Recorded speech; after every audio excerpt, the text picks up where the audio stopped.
보통 뭐라고 표현해 주냐면 정의역. 정의역. 넣으려는 구슬들의 모인 집합을 갖다가 정의역이라고 표현해 주고, 그 다음에 하나 더. 나오는 예상된 결론들이 다 모여진 집단 있죠? 요걸 뭐라고 보통 표현하냐면 공역. 공역. 근데 공역이라는 것은 함수 대응 받는 것도 있지만 실제로 받지 못하는 원소들도 있을 거예요. 그래서 대응 받는 원소들만 이 안에서 다시 추리는 거야. 대응된 구조. 요거 대응된 원소들만 다시 추린 이걸 갖다가 보통 치역이라고 표현해 줍니다. 그러니까 세 가지 용어 중에 그나마 중요한 걸 꼽아보라고 한다면 첫 번째 정의역. 도대체 그 식에다 누굴 넣을 수 있을까? 판단해 보는 거. 그 다음 두 번째는 실질적으로 그 넣은 구술에 대한 나온 결론들이 중요한 거죠. 요거 두 가지. 그러니까 공역은 나오는 거 안 나오는 거 다 들어가 있는 거기 때문에 사실은 저 용어는 별로 중요한 건 아닙니다. 그렇게만 생각해 주시면 돼요. 자, 그러면 세 번째 가기 전에 다음 페이지 넘겨보시면 이제 이 페이지 가볼까? 아니 여러분 이 용어는 지금 거기 그림에 다 써 있는데? 그림 다 써 있어. 그냥 보고만 넘기면 돼. 자, 이 페이지 가보시면 자 우리가 이제 배웠으니까 한번 점검을 좀 해보자는 거. 첫 번째 예그잼을 보면 다음 대응관계 중에서 함수인 거 찾고 함수인 걸 찾은 것들을 기준으로 정의역, 공역, 치역을 한번 각각 구해보자. 자, 일단 함수 정의 내렸던 게 뭐였지? 결론은 무조건 한 개가 나와야 되고 결론이 안 나오는 거 생겨도 안 되고 결론이 여러 개로 대응돼도 안 된다고 그랬어. 그럼 1번 함수라고 얘기할 수 있니 없니? 있어요. 정의역에 대응되는 원소는 X집합의 원소라 1, 2, 3이라고 볼 수 있어. 걔네들 넣었을 때 나온 결론 몇 개야? 1, A로 대응되고 있고 2, B로 가고 있고 3, C로 가고 있잖아. 한 개로 정확하게 대응되고 있지. 그러니까 얘 함수라고 얘기할 수 있죠. 그럼 정의역은 1, 2, 3이라면 공역은 뭐니? A, B, C, D까지 다 포함하는 거야. 그쵸? 그럼 그 안에서 치역만 꼽아보라고 하면 뭐야? 치역. A, B, C. 그렇게 되는 거예요. 그러면 2번은 함수라고 얘기할 수 있을까? 없을까? 없어요?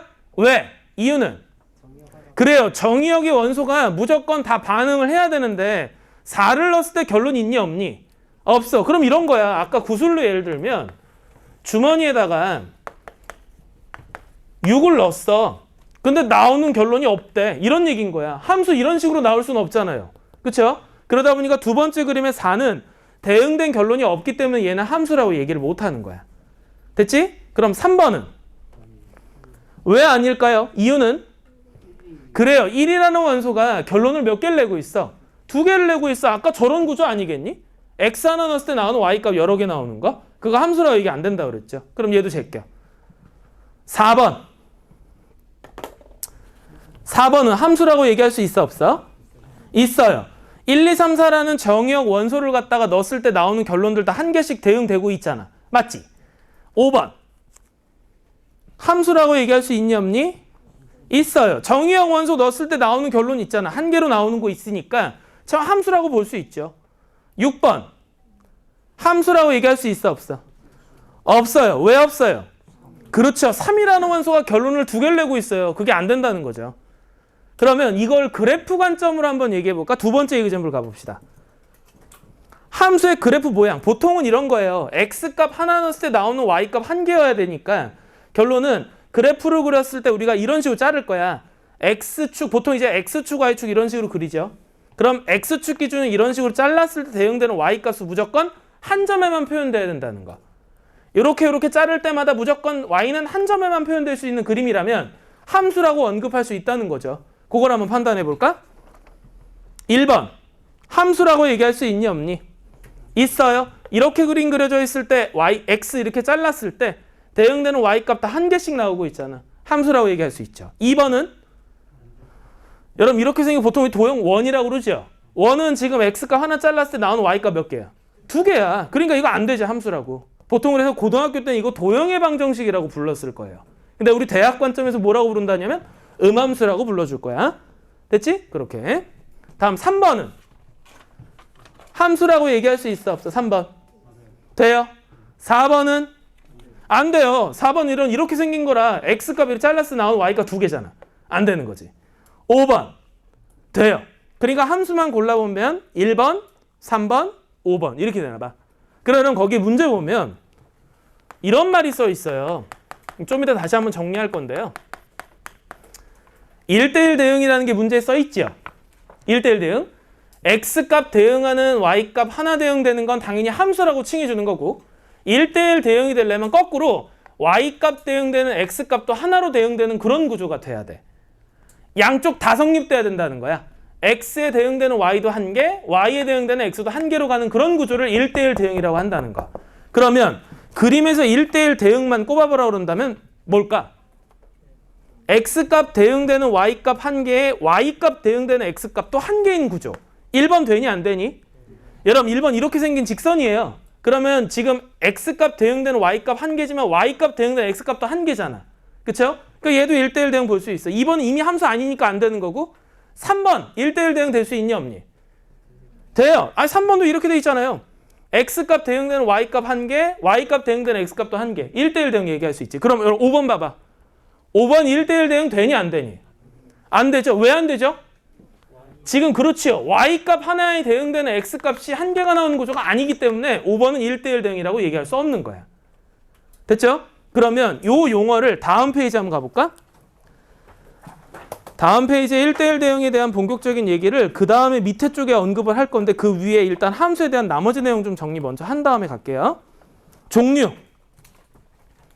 함수들은 어떤 종류가 있느냐. 아 지금 여러분 속으로 그럴 거예요. 선생님 종 쳤는데요? 종 쳤는데요? 아니 우리 수업은 종이랑 상관없이 갈 거예요. 얘기하셨어요 혹시? 원장님이 아까? 하셨어요? 여기다 써놔야 되겠다. 2시 30분에 시작했잖아? 20분에 1교시가 끝나? 그리고 다시 또 30분에 시작해서 20분에 2교시가 끝나고 그 다음에 마지막 시간이 좀 힘들 거야. 1시간 5분으로 수업할 거라. 5분을 꼭 더 할 거야 난 무조건. 수업을 갖다가 5분 더 할 거야 무조건. 원래 6시 반에 5시 반에 끝나는 거로 돼 있죠? 그렇게 돼 있어. 원래 5시 반이야. 근데 난 항상 원래 시간보다 5분을 더 할 거야. 그래야 뭔가 수업 듣는 느낌도 좀 들고 막 이런 느낌도 좀 있을 거라. 이렇게. 그러니까 3교시 때 좀 긴장하고 와. 1시간 5분 수업이니까. 계속 갈 거예요? 아직 쉬는 시간 되려면 2분 남았어가지고. 자, 종류. 함수나 어떤 종류들이 있느냐. 그 종류를 좀 알아볼 건데 간단하게 정리할 테니까요. 뭐 필요한 내용 있으면 필기해 놓으시면 됩니다. 1차 함수. 다항함수 중에 1차 함수라 그래가지고 보통 얘는 그래프로 그리면 직선의 모양이 나와요. 식은 어떤 식으로 써주냐면 y는 ax 플러스 b라는 구조로 쓰고 a 값이 양수면 직선 자체가 이렇게 올라가는 a 값이 음수면 직선 자체가 이렇게 내려가는 구조로 그림이 표현될 수 있다. 그래서 a 값을 기준으로 직선 모양 두 가지가 나눠지다 보니까 이 a를 보통 우리가 뭐라고 정해주냐면 기울기. 그리고 참고로 x축이랑 끼인 각을 기준으로 이 공식도 좀 먼저 정리해 놓을게.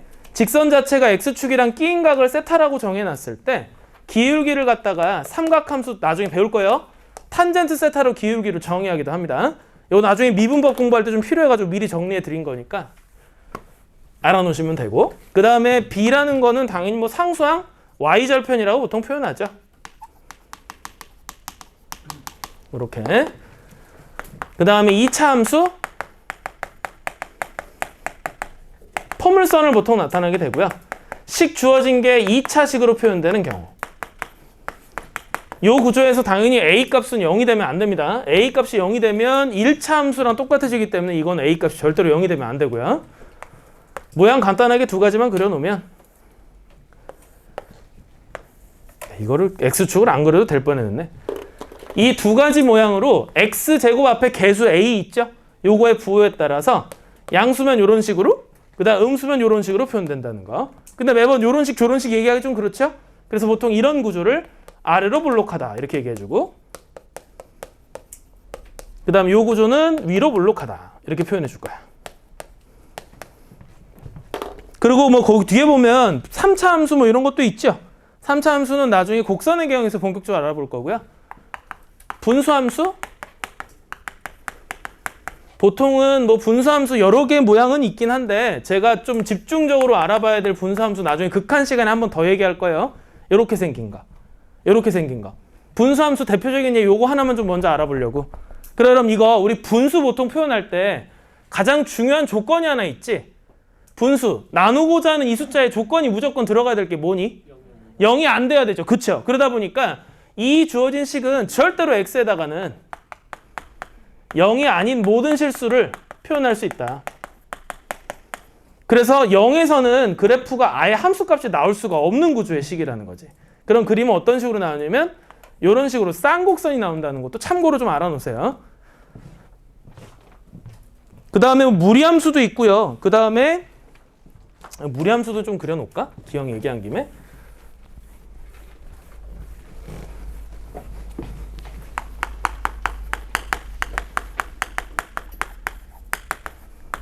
무리수로 표현된 형태의 함수라고 볼 수 있고, 무리함수도 뭐 당연히 x가 0보다 큰 모든 실수의 구조.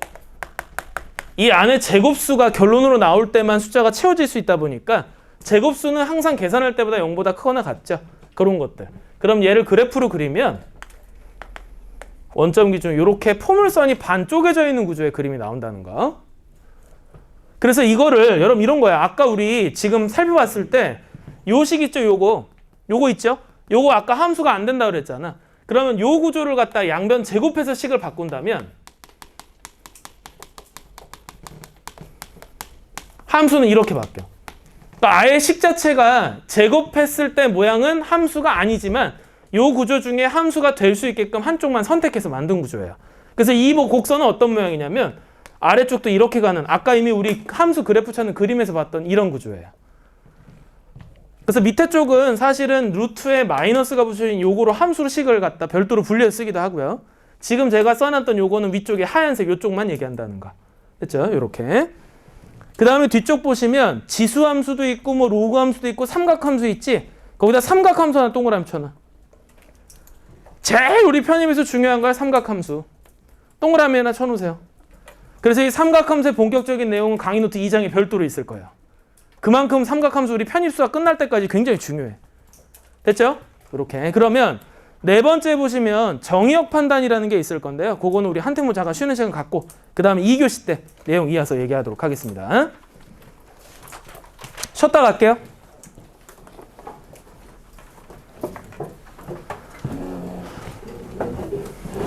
이번 달 우리 반 반장 누구예요?